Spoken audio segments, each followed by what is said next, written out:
Bienvenue dans la sixième édition de votre émission Le Point avec Abou Ammar, ce rendez-vous débat de la chaîne Blanca TV et de son site d'information blancapresse.ma ambitionne petitement de faire le décryptage des événements liés à l'actualité régionale, locale et nationale, tant au niveau politique, économique, social, diplomatique, partisan, etc. Et après avoir parlé de la rentrée politique, de la loi des finances, du dossier du Sahara, de l'opposition et un petit peu de football à l'occasion de la Coupe d'Arabe, nous allons évoquer cette semaine la situation communale de la ville de Casablanca. Depuis les élections du 8 septembre, une nouvelle coalition dirige le conseil de la ville de Casablanca. La nouvelle maire, Neblia Armili du RNI, a remplacé Abdelaziz Laomari du PJD. Et le parti qui a rejoint l'opposition du conseil, composé de 131 conseillers. Les premières réunions et assemblées ont été presque intégralement dédiées à l'adoption du budget et à l'élection des instances, à savoir les commissions et les vice-présidences. Pour mieux décortiquer cela, nous allons en parler avec Abdallah Abaqil, élu du PSU au conseil de la ville. Abdallah, bienvenue. Merci pour l'invitation. Et j'ai aussi le plaisir de recevoir Najib Lamrani, ancien élu communal, rédacteur en chef du quotidien El Bayan et juriste, et occasionnellement fan de Liverpool. Najib, bienvenue. Merci. On va commencer avec vous, Abdallah. Quelle analyse faites-vous de la composition politique du bureau qui dirige le conseil de la ville de Casablanca? En fait, la coalition, il y a eu une sorte de volonté de calquer la coalition nationale, c'est-à-dire la coalition pour le gouvernement, sur l'ensemble des instances de gouvernance locale. Ce qui, à mon sens, ne colle pas forcément aux réalités locales. C'est-à-dire les conditions dans lesquelles se sont déroulées les élections, le fait qu'il y ait les législatives en même temps que les régionales et les élections communales, a fait que on pourrait dire que pratiquement le grand perdant, c'est la gestion locale.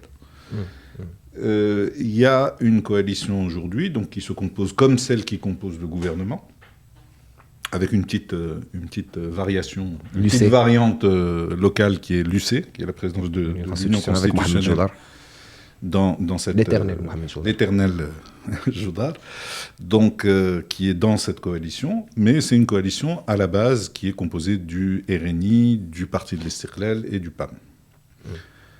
Tout de suite, dès l'élection des bureaux des arrondissements, il y a eu des problèmes. Il y a eu d'énormes problèmes. Parce que, globalement, l'accord de coalition au départ devait inclure 3 partis. Était parti sur, ils incluent 3 partis, il y a des présidences qui sont cédées à tel ou tel parti, qui ne suit pas nécessairement, ça c'est un problème en soi, à mon sens.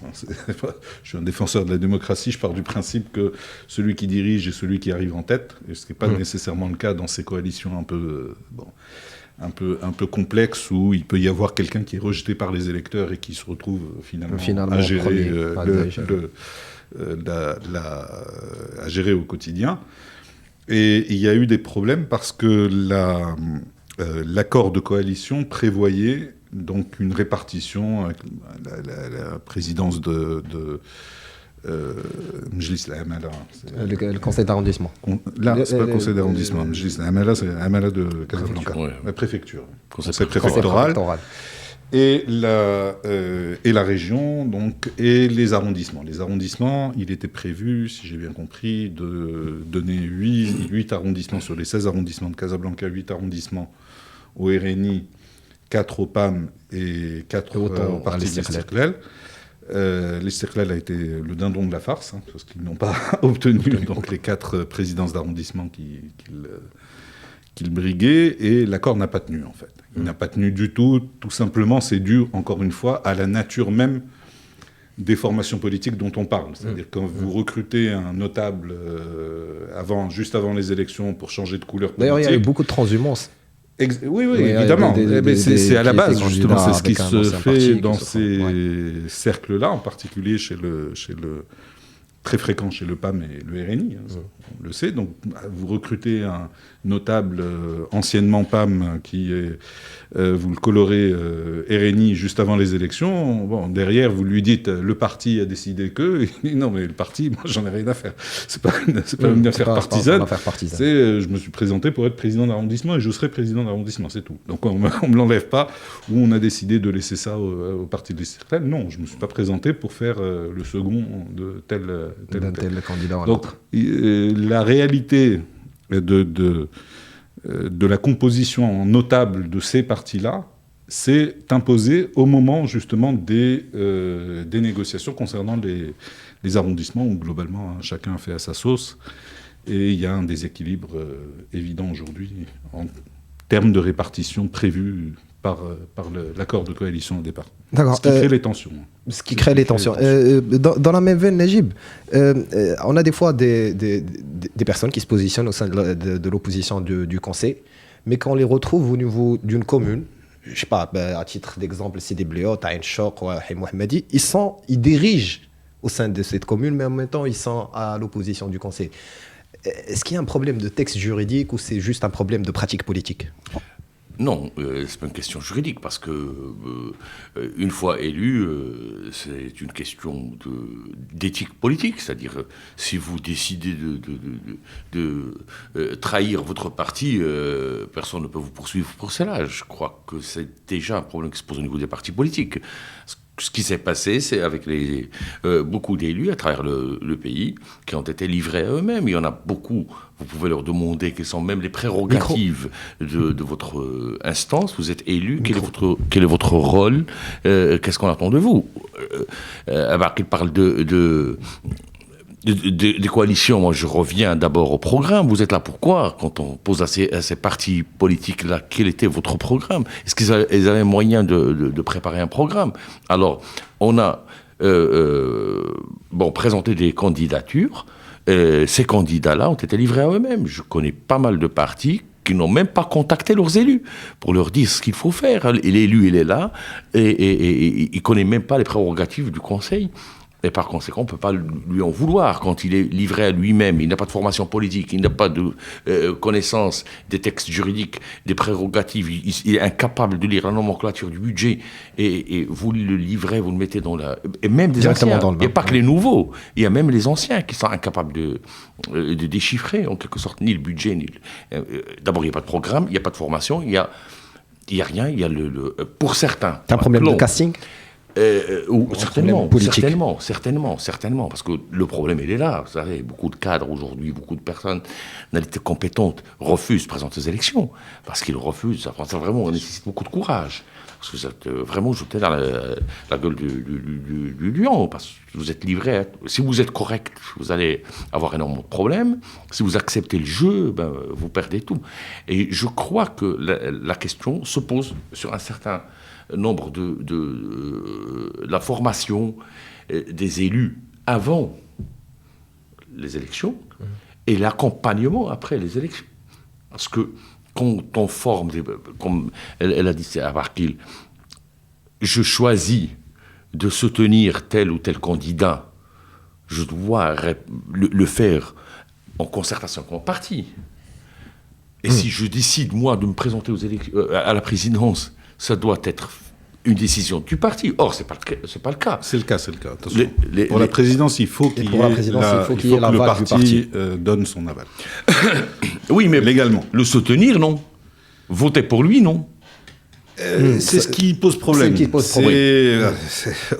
parce que le contraire serait un petit peu difficile démocratiquement.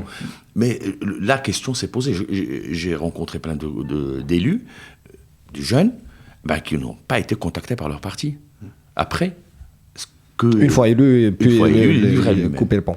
Et livré à lui-même, crois-moi, même nous, je me rappelle très bien, en 1992, j'avais 2 copies du DOCL. DOCL, c'est le Daher portant organisation des collectivités locales. L'un, c'était RNI, l'autre, c'était USFP. C'est-à-dire les partis politiques imprimaient le code des collectivités locales. Il y avait un effort. Les journaux, les juristes, Les professeurs de droit administratif faisaient un effort pour expliquer les prérogatives. Aujourd'hui, il n'y a pas ce débat. Ce débat n'existe pas. Ce débat n'existe pas. On ne peut même pas savoir quelles sont les limites quels sont les pouvoirs, par exemple, d'un président d'arrondissement par rapport. Et ce qui arrive souvent, c'est que l'autorité, le représentant de l'autorité, devient le dépositaire de toutes les informations. Et par conséquent, enfin, l'instance élue est vidée de cette portée politique.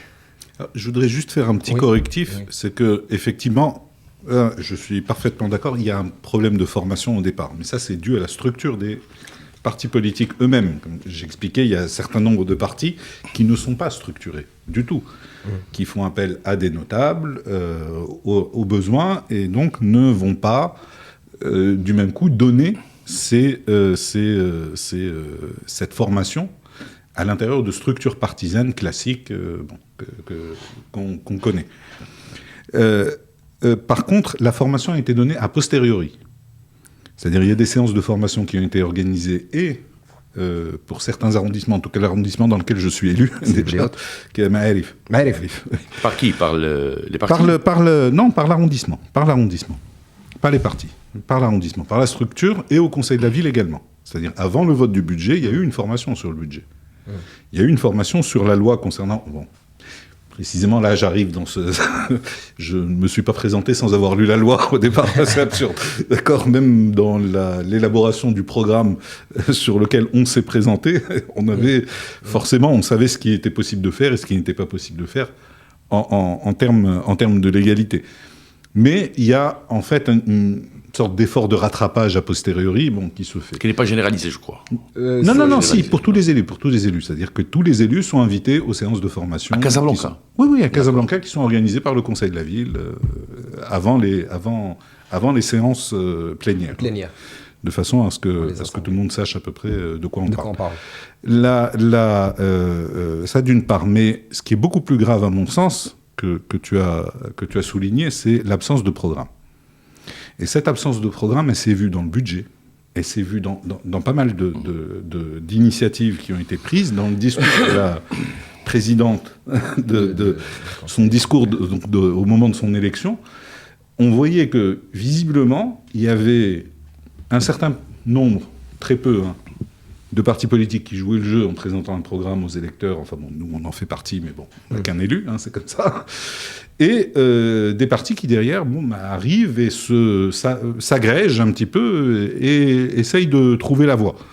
Donc, du même coup, cette première tentative, la présidente a quand même dit, dès qu'elle a été élue, que son programme consistait à finir les projets qui étaient en cours et démarrer les projets qui vont être lancés par la suite. Et puis, hop, ça y est, c'est fini. C'est le programme. Mais de quel projet futur on parle on ne sait pas. C'est comme ça, c'est tout. Mais en même temps, cet argument-là qui se répète et qui se dit, moi, je vais me présenter à des élections communales, locales, je ne vais pas tout mettre en œuvre et élaborer un programme alors que je sais bien que je ne serai pas amené à l'appliquer. Est-ce que... Non, il n'y a pas de raison. Le programme est une feuille de route. Moi, je suis dans l'opposition. Une déclaration d'intention. Non, je suis dans l'opposition. Heureusement qu'on a un programme. C'est sur la base du programme qu'on a que je prends position. C'est pas parce que j'ai envie. C'est pas parce que moi, un tel, je vais décider aujourd'hui que finalement ça c'est bien et puis ça c'est... Non. On a décidé collectivement de quelque chose. Je représente une organisation qui est collective et j'exprime le programme de cette organisation collective au sein du Conseil de la Ville. Donc c'est pas... on n'est pas... Ben, moi, je le fais de l'opposition. A fortiori, dans la gestion, en principe, ça devrait être encore plus élaboré. Mais là, il n'est pas possible de se présenter, surtout en termes de gestion communale, en termes de gestion locale. C'est pas possible de se présenter sans programme. C'est absurde. C'est une absurdité qu'on a, d'accord. Et ceux qui se présentent sans programme gagne les élections. Visiblement, c'est pas c'est pas ce qui fait l'élection. C'est pas ce qui fait gagner une élection, mais dire qu'on n'a aucune feuille de route, aucune boussole qui permette de prendre des positions ou de décider un certain nombre de choses au niveau de la politique et de la politique locale, c'est juste absurde. On croit rêver. Ouais. Alors, justement, comme l'a dit Savarké, la question, quand on n'a pas de programme, qu'est-ce qu'on fait? On reste dans la continuité. On va poursuivre ce qui a été fait et attendre, parce que les grands projets ne sont pas décidés par les élus, ils viennent d'en haut, on le sait très bien, à Casablanca. Alors, ils le savent. Ils savent très bien qu'ils n'auront, même s'ils proposent des projets, ils sont incapables d'abord de le faire parce qu'ils n'ont pas de programme. Et ensuite, ils vont continuer ce qui a été fait. Aujourd'hui, que dit le PJD? Il dit qu'ils nous ont bloqué tous nos projets pour pouvoir faire l'inauguration après l'élection du nouveau bureau. C'est-à-dire que ce sont nos projets. Ce qui est vrai aussi. Ce qui est vrai, il faut le dire. Alors, après le PJD, c'était pas ses projets non plus. Voilà. Donc c'est un peu une espèce de poker menteur où tout le monde se raconte des histoires. Bon. D'abord, on a parlé des prérogatives, mais est-ce qu'ils ont réellement, sur le terrain, juridiquement, on parle des prérogatives, mais sur le terrain, est-ce qu'ils ont le droit de décider, de prendre des décisions, de mener ces projets? Alors, c'est entre nous, ça, le vrai problème qui se pose au niveau de Casablanca. D'autant plus que à Casablanca, ces projets-là ne sont pas souvent la priorité pour les habitants. Les priorités sont ailleurs. La priorité, c'est l'existence même d'un comment on appelle ça, le plan urbain. Le plan d'aménagement. Ça, je ne sais pas pourquoi, quand on était à la fac, on avait, dans la matière de droit de l'urbanisme, on a étudié tout ça, les schémas directeurs, et ça ne sert à rien parce que ça n'existe pas depuis plusieurs années. Non, c'est même pire que ça. C'est-à-dire que là, de fait, le Conseil de la ville n'a pas son mot à dire sur ça. Concernant le plan d'aménagement. Parce que le plan d'aménagement est établi en fait par l'agence urbaine, principalement avec un certain nombre de partenaires, mais principalement nationaux, pas vraiment locaux. C'est exceptionnel pour Casablanca, c'est seulement Casablanca. Non, ce qui est exceptionnel pour Casablanca, c'est que c'est la seule agence urbaine qui ne dépend pas du ministère de l'Habitat. De l'Intérieur. Oui. Donc, voilà, c'est-à-dire il y a une orientation qui est prise concernant Casa qui consiste à dépouiller, et par le haut, via le schéma d'aménagement. Maintenant, je ne suis pas aussi fataliste que tu pourrais l'être. C'est-à-dire que j'estime qu'il suffit d'un peu de courage politique. C'est vrai qu'il y a des choses. C'est vrai qu'il y a des choses qu'on est obligé. Et ça, c'est le rôle justement des élus locaux aussi, de relayer vers les élus nationaux au Parlement de manière à quand même à modifier un certain nombre de lois qui ne tiennent pas la route. Aujourd'hui, Casablanca, c'est un bol de spaghettis. On ne comprend pas. Dès qu'on prend un problème, on ne sait plus, on n'arrive pas à le démêler parce qu'il y a tellement d'interventions de tous les côtés. Là, je viens de parler de l'agence urbaine. Des fois, c'est des choses qui sont des fois juste, qui paraissent parfois futiles, mais comment ça s'appelle, le conservatoire à Gaza est le seul au Maroc qui ne dépend pas du ministère de la Culture. Il dépend du ministère de l'Intérieur. Donc, est-ce que cette ville est dirigée par l'intérieur? Enfin, il y a un moment, d'accord, de se poser quand même des questions qui nécessitent là un plaidoyer au niveau national et au niveau local. Il faut aussi faire preuve de résistance. Ouais. C'est-à-dire il y a des soucis qui sont amenés par les Casablancais, qui veulent un certain nombre de choses pour leur ville. Il faut les défendre. Il faut les défendre, même pas en transgressant la loi, mais en demander aux autorités. Le problème, c'est dans cette relation à l'autorité, qu'est-ce qu'on voit? On voit que l'élu classique se sent immédiatement inféodé, alors que c'est pas... Je ne suis pas en train de dire que l'administration est mauvaise en soi. On fait avec... non, l'administration est là, le ministère de tutelle est là, il n'y a pas de souci, on peut discuter, il n'y a pas de problème.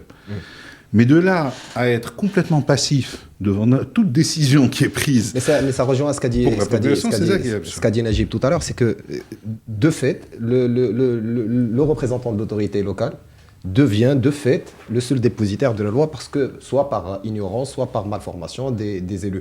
Mais on ne va pas s'enliser longtemps, je veux juste vous poser une question, juste pour resserrer un petit peu le débat. Najib, c'est une question simple.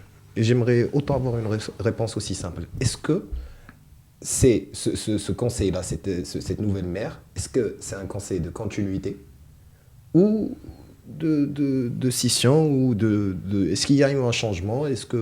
Ou vous croyez vraiment que c'est la continuité de l'ancien bureau qui était aussi la continuité de l'ancienne législature? C'est une continuité, mais continuité un petit peu pas une continuité politique. Parce que même l'ancien bureau avait cédé. D'ailleurs, il a commencé, c'est lui qui a commencé, cédé énormément de ses prérogatives. Alors, ce bureau actuel continue sur la même voie. D'ailleurs, il a été même formé pour ça. Parce que c'est ça la question. La question, c'est quand on est en face d'élus qui n'ont pas une dimension politique, une formation, des idées à défendre, qui ne sont pas porteurs de soucis, doléances et préoccupations des citoyens, on se retrouve dans ces situations-là. C'est-à-dire, la décision est ailleurs. Moi, j'ai toujours été étonné par quand oui, Casablanca s'excuse pour le... Mais pourquoi ? Pourquoi ?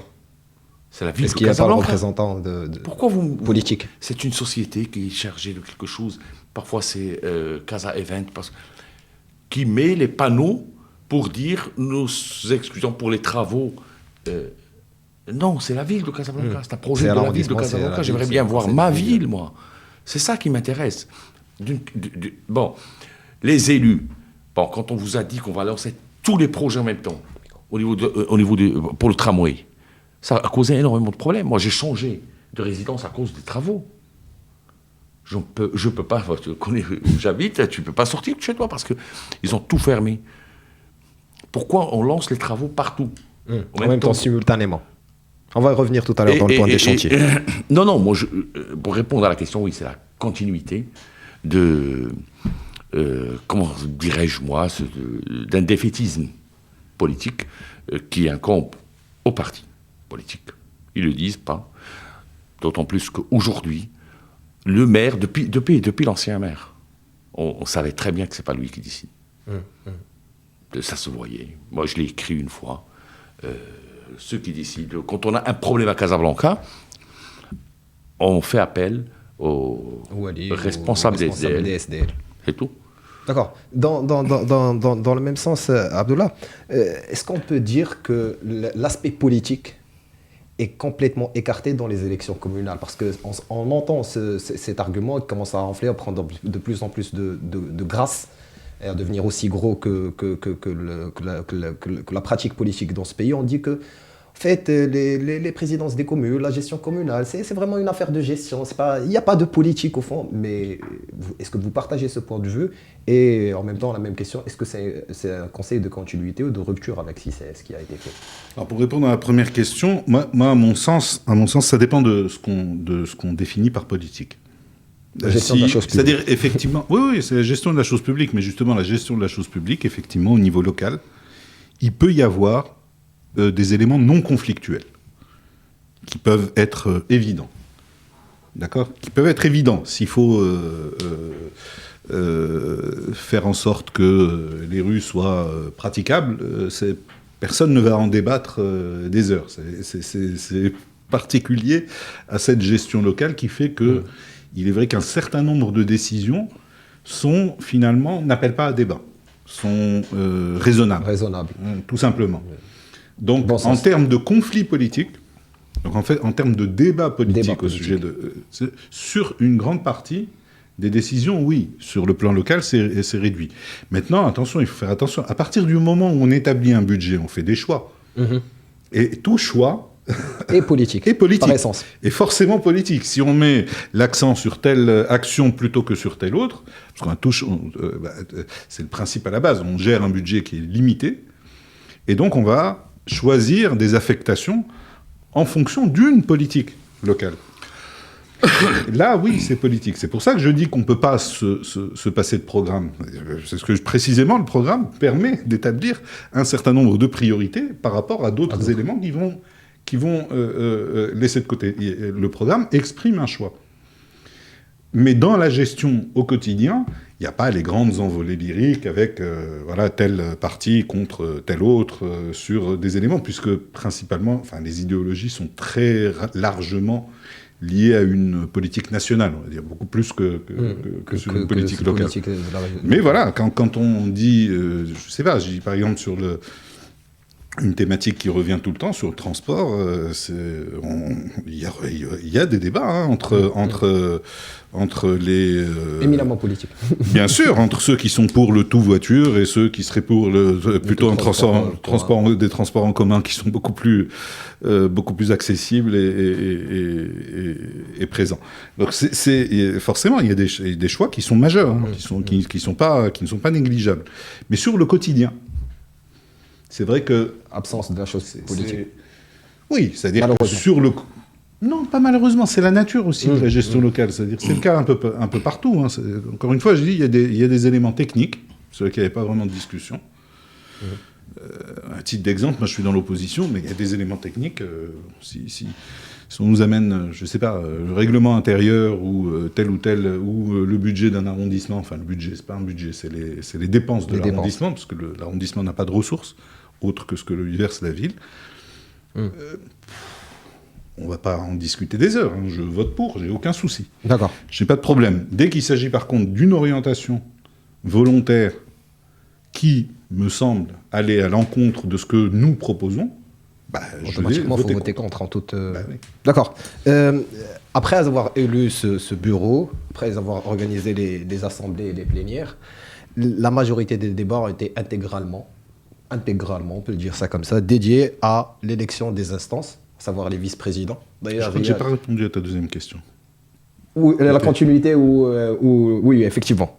Vous pouvez y aller. Le budget est un budget de continuité. Mais la gestion... Non, de fait. Le budget veut tout dire. C'est-à-dire, il n'y a pas de changement. C'est-à-dire, il y a un visage qui a été remplacé par un autre, mais on est exactement dans la même politique. D'ailleurs, cette dernière était ancienne vice-présidente de l'ancienne bureau. Tout à fait. Elle était dans l'ancien bureau. Même au niveau national, ça, on l'a vécu. Pas seulement au niveau de Casablanca, mais au niveau national, c'est la même chose. Il n'y a pas réellement de changement, puisque, précisément, la différence fondamentale sur le plan politique, si tu permets, c'est que le PJD étant un parti populaire, il a été sanctionné. Ce qui est inquiétant avec les RNI, PAM et compagnie, c'est que, vu la nature de leur électorat, disons rémunéré, d'accord, pour le vote, on a du mal à avoir une sanction autre qu'une mobilisation des électeurs qui, eux, ne mangent pas de ce pain-là pour voter pour des alternatives. D'accord. Mais il est là le souci. Le PJD qui a joué le jeu que font normalement ces partis-là, qui consistent à tout céder, à tout concéder, enfin bon, il n'y a pas de souci, a été sanctionné par les électeurs, par le fait que les électeurs n'aient pas été aux urnes, et du coup, boum, s'est effondré en termes d'élus. De résultats, oui. L'inquiétude est que, précisément, dans cet exercice de reddition des comptes, on ne peut pas faire l'impasse sur la manière dont se déroulent les campagnes électorales et le vote. On ne peut pas en faire l'impasse. C'est-à-dire que la reddition des comptes veut dire que je présente quelque chose à l'électeur, je lui propose, il me fait confiance, il me donne son vote. Ou pas. Donc derrière, il me surveille. Il me surveille. D'accord. Et je donne un billet à l'électeur. Donc automatiquement, il n'y aura pas de reddition des comptes. On est qui ? C'est de la reddition des comptes, mais après. Non, c'est tout de suite. Donc c'est la satisfaction immédiate et la satisfaction. D'accord. Parfait. Donc on a dit que depuis l'élection de ce bureau, tous les débats ont versé vers l'élection des instances. D'ailleurs, le troisième vice-maire n'a toujours pas été élu. Il n'a pas été remplacé. Il n'a pas été remplacé, qui n'est d'autre que l'époux de Madame la maire. Et entre-temps, le seul débat qu'il y a eu ensuite, c'est l'adoption du budget. Pourquoi on a l'impression que le débat est creux ? Il n'y a pas de débat de fond au sein des assemblées. Non, comme on l'a dit, d'abord, le débat portait d'abord au début sur les personnes. Ce n'était pas les programmes politiques, ce n'était même pas les partis politiques. Le budget, ce n'était pas un débat. Le budget, c'est pratiquement réglementaire. Il y a des dates. Il faut vraiment faire aboutir avant le 31 décembre pour que reste un certain nombre de problèmes Par conséquent, ce sont les fonctionnaires qui, comme partout, préparent le budget et le soumettent au vote, tout simplement. Il n'y a pas eu de débat, parce qu'il n'y a pas de programme. On va débattre sur quoi? De nouvelles mesures, de nouvelles propositions, en dehors du... Si vous invitez les Casablancais à voter sur les projets aujourd'hui, projet par projet, croyez-moi que 95% des projets ne vont pas passer. Parce que les problèmes sont ailleurs pour les Casablancais.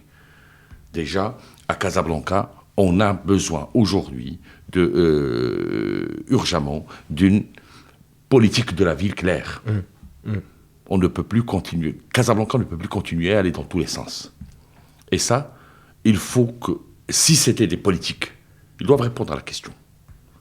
D'abord, d'accord. Alors, deuxièmement, quand on est élu, que ce soit au niveau national ou au niveau local, on a une seule obligation. C'est le bien-être des citoyens. Le bien-être des citoyens, que ce soit au niveau national ou au niveau local. Ce bien-être, on peut l'expliquer de plusieurs manières. Voilà, qui vont vous dire, écoutez-moi, c'est les priorités claires. Les écoles, les hôpitaux, les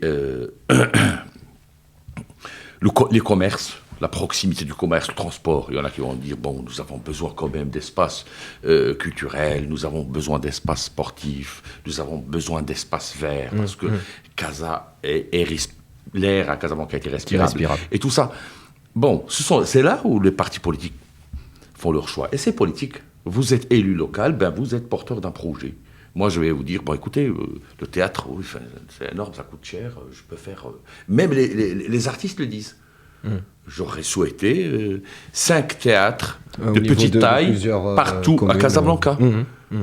Si on voit les problèmes de Casablanca, nous avons des quartiers aujourd'hui, et là où il faut résoudre le problème, les quartiers traditionnels, qui sont vraiment...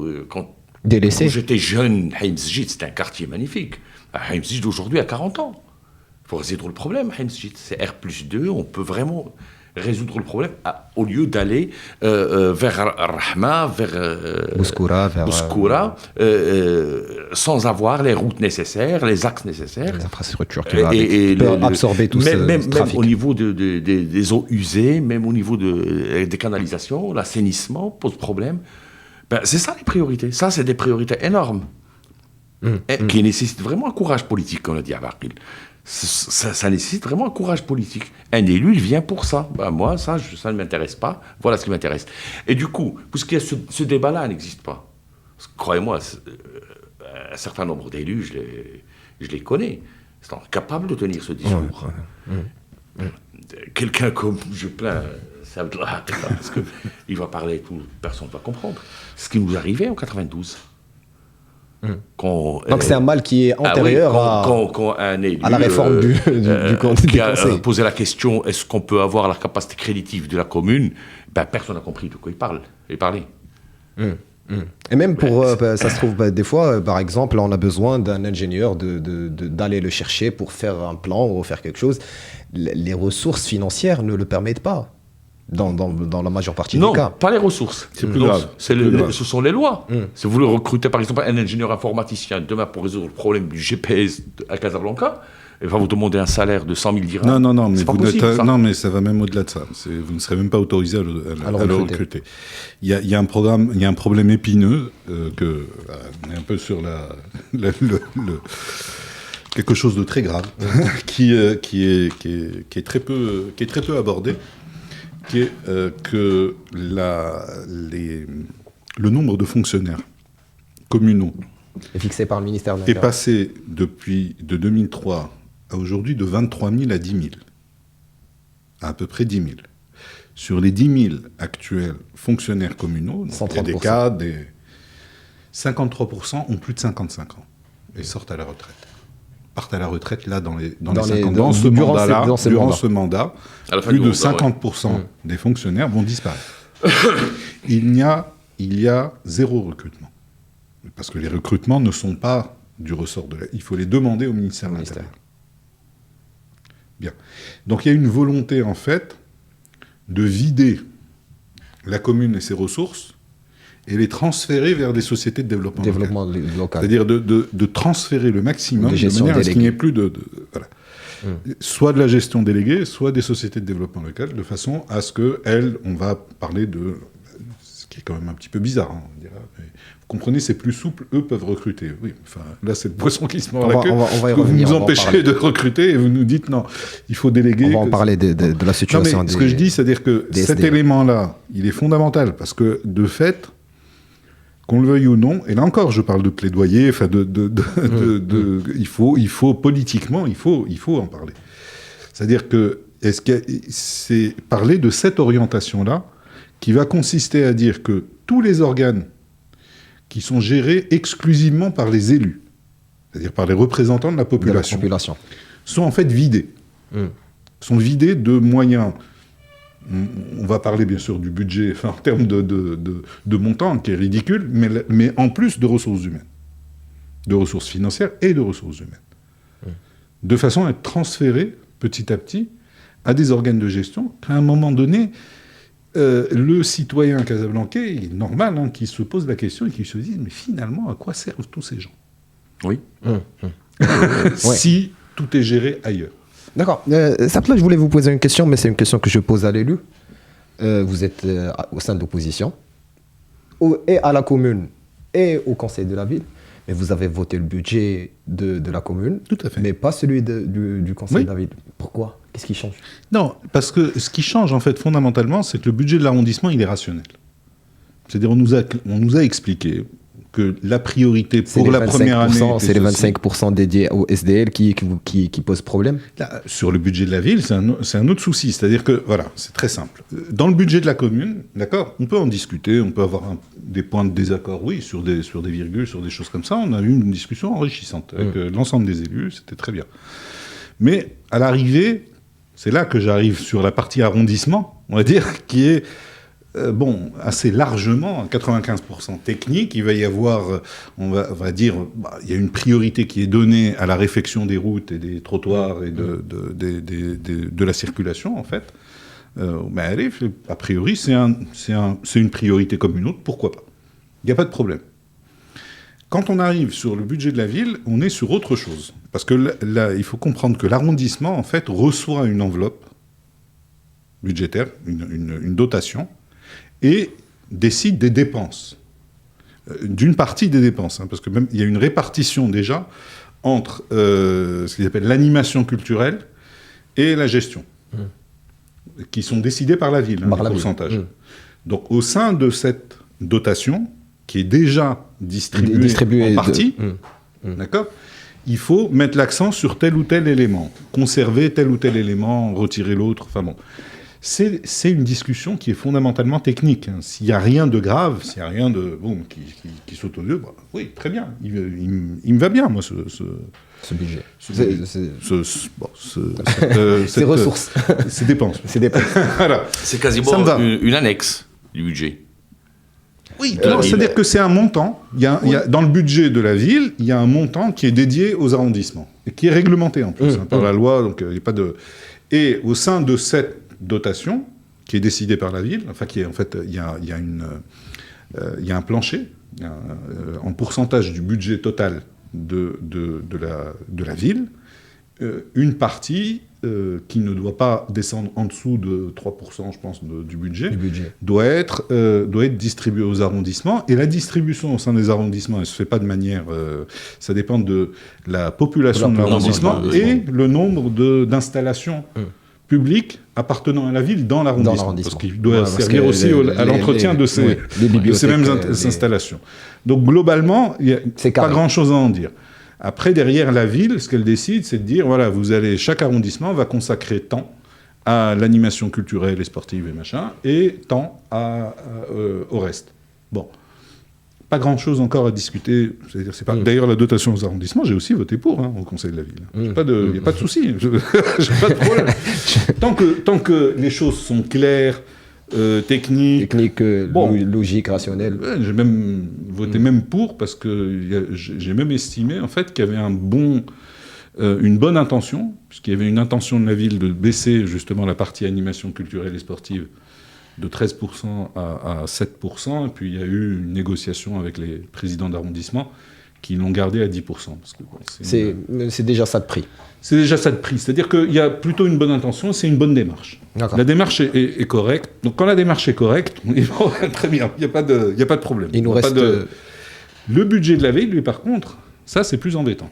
C'est-à-dire qu'on part du principe qu'il y a une grande partie de ce budget qu'on ne contrôle pas, déjà. Il faut le savoir. 25%. Il y a 4 milliards 700 millions. Qui représente proportionnellement pour pourcentage, 25. C'est la majorité du budget. Pratiquement, c'est les 2 tiers du budget qu'on intégralement dédié les SDL. Les salaires. Non, les salaires, le remboursement de crédit, la propreté, des éléments comme ça sur lesquels, globalement, bon, on va pas le... Donc il y a une portion congrue de ce budget qui est entre les mains de la ville, et là, il y a de la répartition. Alors quand je vois que sur cette portion congrue, l'essentiel de ce budget est versé au SDL sans nous présenter, nous élus, ne serait-ce qu'un début de rapport concernant ce qui a été effectué, et un début d'intention en ce qui concerne ces sommes-là, où elles vont. On nous confie l'argent public, d'accord. On ne peut pas, à mon sens... Mais au vu de la loi, c'est SDL relève du conseil de la ville. Mais non, partiellement seulement. Qui nomme les responsables de SDL? Ah, ben ça... Qui nomme les responsables, c'est une excellente question. Ah non, ils doivent être nommés par le conseil. Oui, mais c'est pas ça se passe ils doivent présenter le rapport. Parce que, précisément, ce n'est pas le cas parce que dans le conseil d'administration de la SDL, parfois dans l'actionnariat de la SDL, on arrive et on trouve qu'il y a une partie de l'actionnariat, en fait, qui n'est pas la ville. Oui. On regardait la répartition de l'actionnariat de Casa BIA, par exemple, il y a la CDG dedans. La ville détient 49%, oui. Mais il y a la CDG dedans. Vous voyez ce que... C'est-à-dire qu'il n'y a pas d'éléments qui... Effectivement, moi je suis d'accord. C'est-à-dire la logique voudrait que ce soit les élus qui décident qui... C'est une société qui dépend et donc du même coup, avec des membres du conseil d'administration lors de la prochaine session d'ailleurs du conseil de la ville, on va élire les élus qui siégeront au conseil d'administration des SDL, qui eux sont importants, d'une certaine manière, ont un rôle important à jouer. Mais voilà, les choses ne sont pas claires concernant les SDL. Casa Aménagement a un budget qui est nettement supérieur à celui de la ville de Casa. Sans commune mesure. Mais sans contrat-programme. Ok. Sans rendre les comptes aux élus. Non. Mais puisqu'ils les rendent acquis, non, c'est-à-dire en commission, on arrive à... Et globalement, je veux dire, vu que j'ai des collègues à Rabat, globalement, les SDL à Casa sont plus sympathiques que les SDL à Rabat, qui, elles, ne donnent même pas... ne loupent même leur rendez-vous avec les élus. Enfin, il n'y a pas de souci, ils ne les considèrent même pas. On a des SDL, oui, qui se présentent devant des commissions pour faire des rapports d'activité, mais même dans ces rapports-là, les choix techniques, les éléments nécessiteraient d'être discutés auparavant. Ce qu'on voit, c'est, voilà, avec l'enveloppe que vous nous avez donné 60 millions de dirhams pour faire ça, voilà, on a fait ça, et voilà comment on l'a fait. Un montant nettement supérieur. Et tout a été... Non, 60 millions de dirhams, c'est bon, hop, au centime près, bizarrement. et voilà. Ah oui, d'accord, mais pourquoi vous avez choisi le bitume et pas le béton? Ça, non, ça vous regarde pas. D'accord. Or, c'est de l'argent public. Si, ça me regarde. Le choix technique qui va être fait, oui, il me regarde, puisque c'est de l'argent public, et en tant qu'élu, j'ai la responsabilité de veiller sur cet argent public. C'est une privatisation. Privatisation bien sûr, c'est une privatisation de la gestion locale. Des élus, on parlait. On a été dépossédé de notre droit. De facto. Et ce budget, alors pour donner aussi une indication, c'est par rapport à l'exercice précédent, il a été augmenté de 62%. C'est-à-dire 62%. L'enveloppe qui a été attribuée au SDL a augmenté de 62% entre l'exercice précédent et l'exercice actuel, pardon, et celui qui vient l'année prochaine. Ah, carrément. Sans explication. Aucune. D'accord. Et moi, c'est la raison pour laquelle j'ai voté contre le budget. J'étais tout seul. Tout seul contre 130. Donc, ce qui pose une mais à un moment donné, il faut dire, et ce qui est je vais dire franchement le plus terrible, c'est que toutes les raisons pour lesquelles j'ai voté contre le budget, un certain nombre d'élus, qui ont voté formations de politique, les partagent. En commission, partageaient exactement les mêmes remarques que je me suis faites en lisant le budget. Mais une fois arrivé au conseil, en plénière, tout le monde vote. Tout le monde vote pour. Mais donc il n'y a personne à l'opposition, si j'ai bien compris, vu comme ça. Politiquement parlant. Franchement, moi là-dessus, j'ai un problème. Bien sûr. Pour ça, il y a un souci. Il y a un souci parce que si on n'arrive pas à discuter franchement de ces problématiques entre élus, entre représentants en fait des habitants de Casablanca, on va parler, ça sert à rien. Il nous reste quelques 13 minutes avant de clore ce débat. On va parler des chantiers en cours au sein de la ville de Casablanca. Il y a énormément de chantiers qui sont lancés simultanément, en même temps. Presque, on a l'impression que ça ne pouvait pas attendre. Tout a été lancé vers un sprint final. D'ailleurs, une petite blague, comme disent les Casablancais qui sont connus par leur trait humoristique, qui disent que la ville de Casablanca a changé de nom et s'appelle désormais Ahfir. Avec tout le respect et l'amour qu'on a pour cette région de cette ville de l'Orient. C'est un jeu de mots. C'est un jeu de mots. Nejib, vous en parlez tout à l'heure, vous avez déménagé à cause des travaux. Pourquoi tant de travaux en même temps et est-ce qu'on a un agenda clair qui nous dit quand s'arrêteront ces chantiers? Est-ce qu'il y a une deadline? Non, mais nous, je comprends que ça ne relève pas de la ville. Alors là, puisqu'on a énormément d'entreprises qui lancent les mêmes projets en même temps, c'est-à-dire d'abord, il n'y a pas de concertation, parce que si on avait un seul conseil, il ne va pas pouvoir tout lancer en même temps, parce qu'il y a des priorités. Je préfère terminer... je n'ai pas encore terminé le FIDA, je commence déjà la retour et je rentre en plein d'Al-Omar. Boulevard Mohamed VI aussi. Et partout, je lance les travaux. Le Woulfa s'est bloqué, Yaqoub el-Mansour s'est bloqué. Boulevard Al-Quds aussi. Partout, c'est bloqué. Et oui, ici, Sharia Al-Quds, c'est-à-dire tout Casablanca. Tout Casablanca est aujourd'hui bloqué, asphyxié par les travaux, en même temps, sans aucune raison. Il n'y a pas de raison. Personne ne va nous mentir pour nous dire qu'on fait ça pour ça. D'accord. Parce que moi, je connais une autre ville marocaine où, depuis 85, il y avait toujours des travaux, c'est Jdida. Jdida, il y a toujours des travaux. À Casablanca, ça ne va pas finir, parce qu'après, demain, tu auras, je ne sais pas, les inondations, ils vont ouvrir les canalisations pour faire des réparations, et on aura toujours des travaux. Alors, la question qui se pose aujourd'hui, les élus, parce que, in fine, je donne raison maintenant à l'électeur, si c'est une coquille vide, pourquoi voter? Ne pas voter. Ils sont incapables de me défendre pour dire aux SDL qui nous rendent compte politiquement à personne d'arrêter. Parce que ce qu'ils font n'est pas dans le projet politique d'un parti politique. Ils échappent à tout contrôle politique. En fait, on est élu, pourquoi? Dans le monde entier. Pour le bien-être du citoyen. Le bien-être des habitants. Déjà, je crois que Sabla Baril fait une exception. Est une exception. Parce que je suis sûr que les élus que je connais ne sont pas au courant, comme lui, du fond du dossier. Ils maîtrisent tout. Il faut saluer c'est pas le cas des autres. Et ils ne veulent pas le savoir. Parce qu'ils savent très bien que... Bon, ça, c'est du fatalisme. Ils savent très bien que même s'ils sont au courant, même s'ils ne vont pas aboutir à quoi... ils vont aboutir à rien.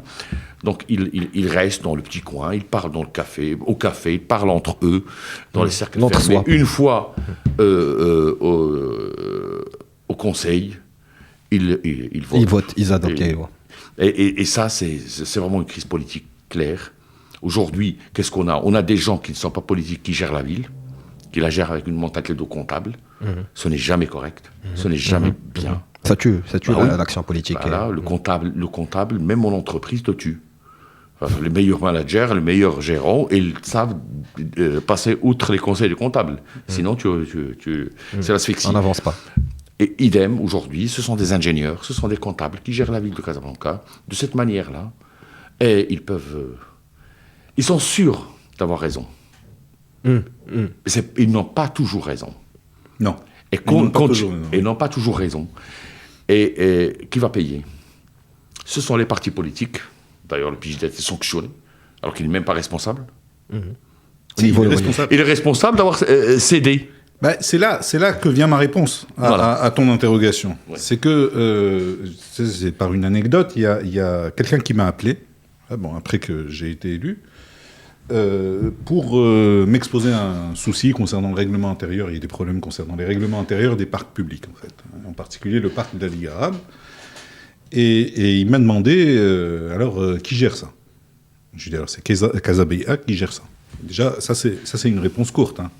Parce qu'en fait, c'est Casablanca qui est chargé de gérer ça, mais qui confie à des sociétés la sécurité. C'est-à-dire, on est vraiment sur une espèce de jeu de poupée russe, où à chaque fois, on arrive... Et je lui dis, je lui réponds, donc je réponds à sa question. Il me dit, donc moi j'ai ce problème-là et tout ça, qui il faut que je contacte? Je contacte Casablanca. Je lui dis, non, surtout pas. Non. Je lui dis, non, écris à la maire, montez une association. Non, même pas Wali. Non, vous avez voté pour des gens. Responsabilisez-les. Bien sûr. Et je lui ai dit, embête-moi. Dès que tu as monté ton dossier, je serai ton relais. Tu me donnes et je vais chercher... Parce que si la population ne responsabilise pas les élus, bien sûr que ça arrange tout le monde.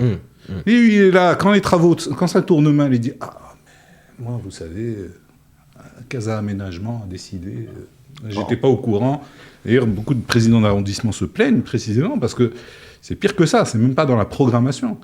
C'est que c'est même dans l'attitude. Démarrer un projet, bloquer une rue du jour au lendemain sans que le président de l'arrondissement... Sans prévenir.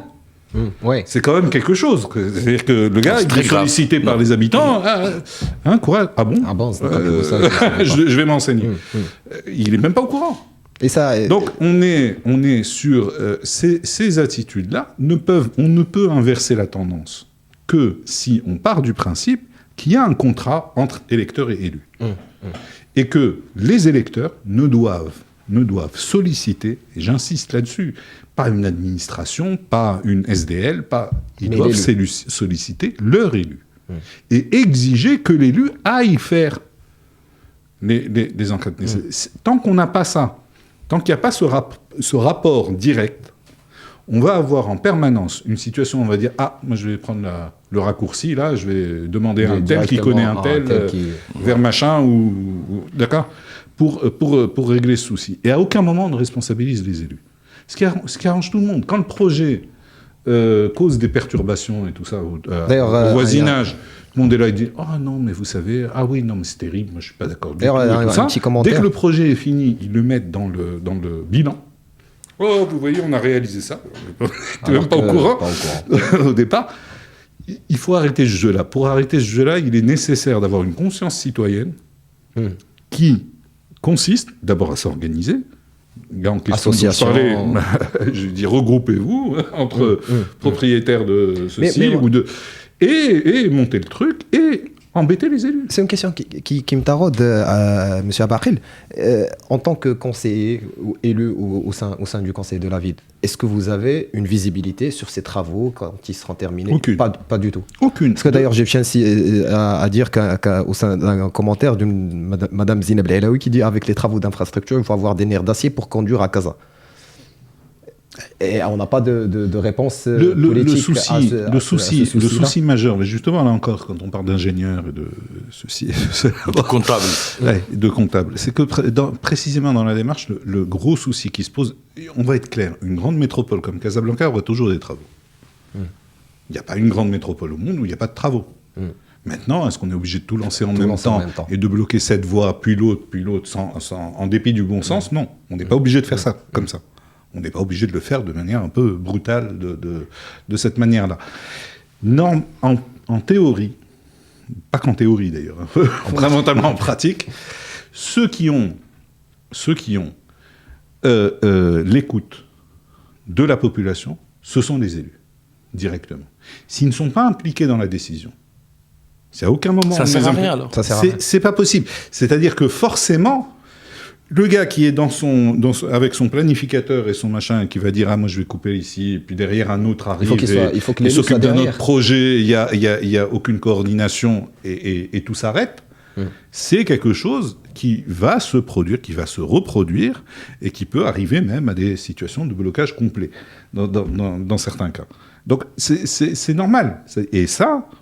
Alors, on nous serine avec l'histoire des SDL, c'est la bonne gouvernance. Non, ça, c'est de la mauvaise gouvernance. Ça, c'est de la mauvaise gouvernance. Ça, c'est faire n'importe quoi.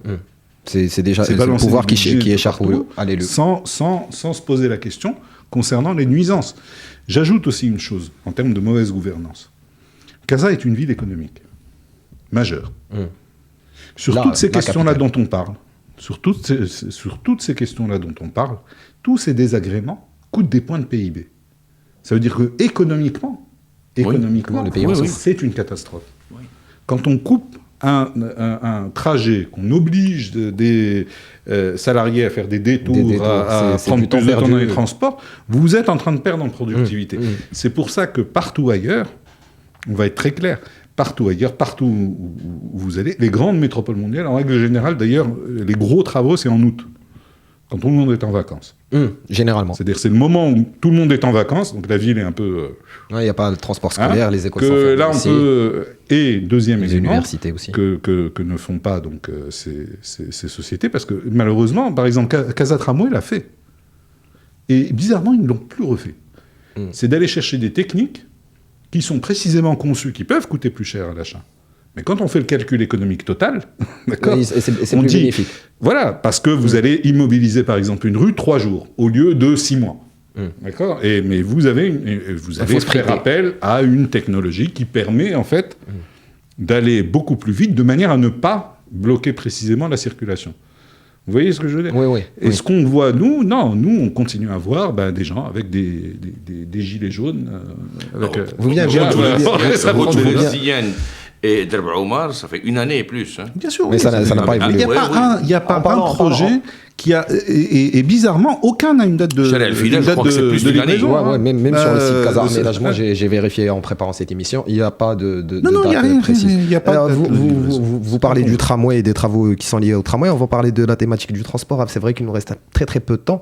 Vous en pensez quoi ? Est-ce que le tramway et le busway, est-ce que les 780 bus sont nécessaires pour une ville comme Casablanca ? C'est Amrani. Non, Casablanca a besoin d'un plan de communication générale pour toute la ville. Et ça nécessite un plan d'aménagement.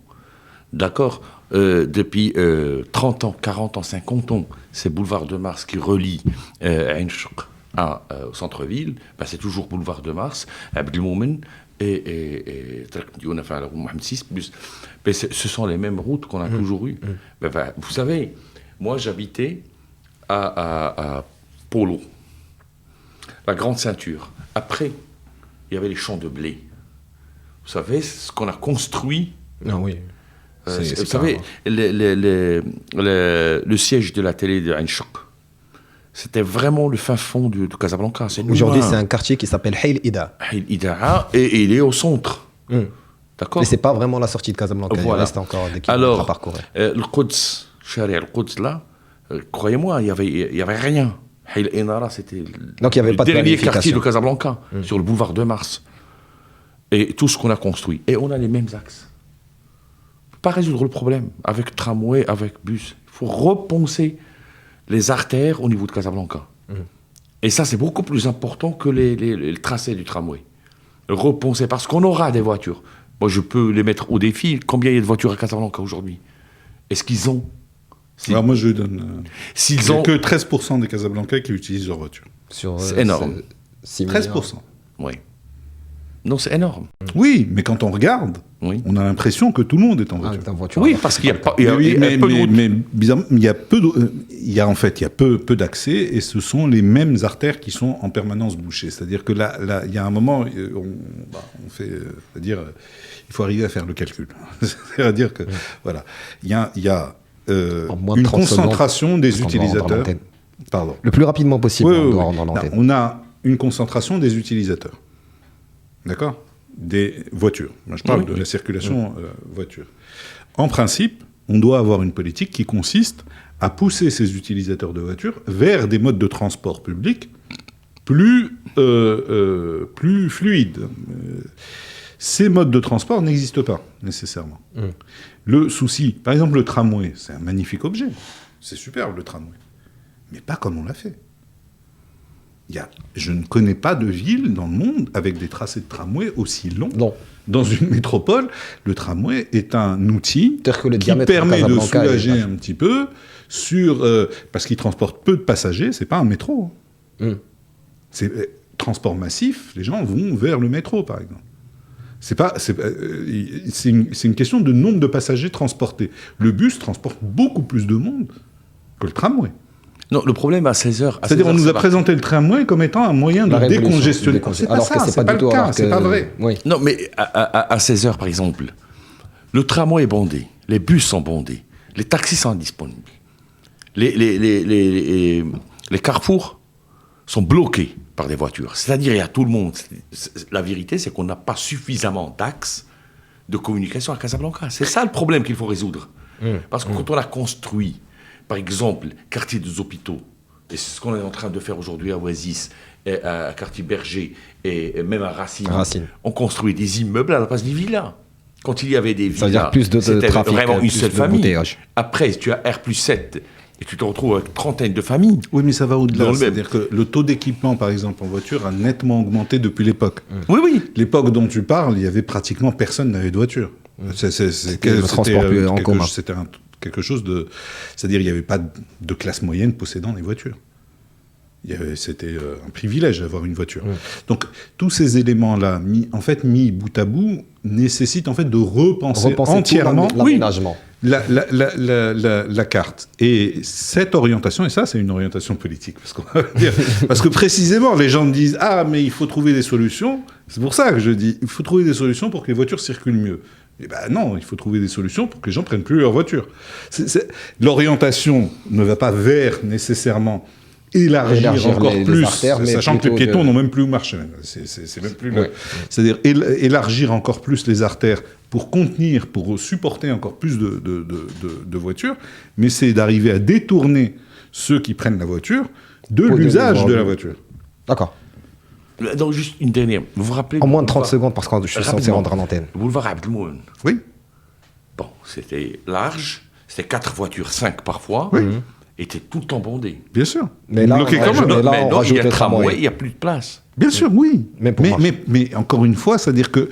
Je dis, si le tramway, et je vais être très clair, si le tramway avait constitué une alternative à l'utilisation de la voiture. Toutes les lignes qui ont été supprimées sur le boulevard Abdelmoumene seraient des automobilistes qui aujourd'hui prennent le tram. Et le problème ne se poserait pas. Mais si vous ne le pensez pas au départ en disant « Ah non, oui, mais peut-être pas la technologie du tramway, parce que sur cette distance-là, il faut peut-être un métro aérien ou quelque chose d'autre pour transporter plus de monde », on ne peut pas avoir ce transfert. C'est un problème de choix de technologie, de prise en considération. D'abord, il y a aussi un problème qui c'est un cas, c'est que très souvent, dans notre pays, ça on le sait, on lance des projets sans études préalables. On ne sait pas du tout ce qu'on fait. Il y a un choix qui est fait comme ça, boum, hop, qui tombe. On nous dit, ah, on va être un tramway. Oui, mais pourquoi ? Pourquoi ? Quel est le but recherché ? Parce que ça marche à Rabat. Ah bon ? Et Casa et Rabat ? Non. C'est pas la même chose. C'est pas la même chose. Ça n'a rien à voir. Vous voyez, il y a vraiment des soucis à ce niveau-là. Et ça, comme ils adorent, c'est pas mon cas, moi j'aime la politique, comme ils adorent le terme gouvernance, ça, c'est pas ce que j'appelle la bonne gouvernance. D'accord. On me dit à l'oreille que je dois rendre l'antenne. Merci Abdallah d'avoir participé. Merci. Je vous réinviterai. Peut-être après la prochaine plénière, je vous réinviterai tous les deux pour continuer ce débat magnifique, parce qu'il y a beaucoup de thématiques que j'aurais souhaité évoquer, mais le temps est précis. Merci aussi pour ceux qui ont commenté sur le direct. J'aurais bien aimé poser vos questions, mais on est submergé par le temps. Najib, merci d'avoir participé. Merci à vous. Merci à Bakrid. Merci. On se retrouve la semaine prochaine avec d'autres invités et un autre sujet. D'ici là, portez-vous bien. À la semaine prochaine, jeudi 19h sur Blanca Presse. ديروا لايك وبارطاجيو الفيديو مع اصحابكم وما تنسوش ابوناو في لاشين وتفعلوا الجرس باش يوصلكم كل جديد بلانكا تيفي.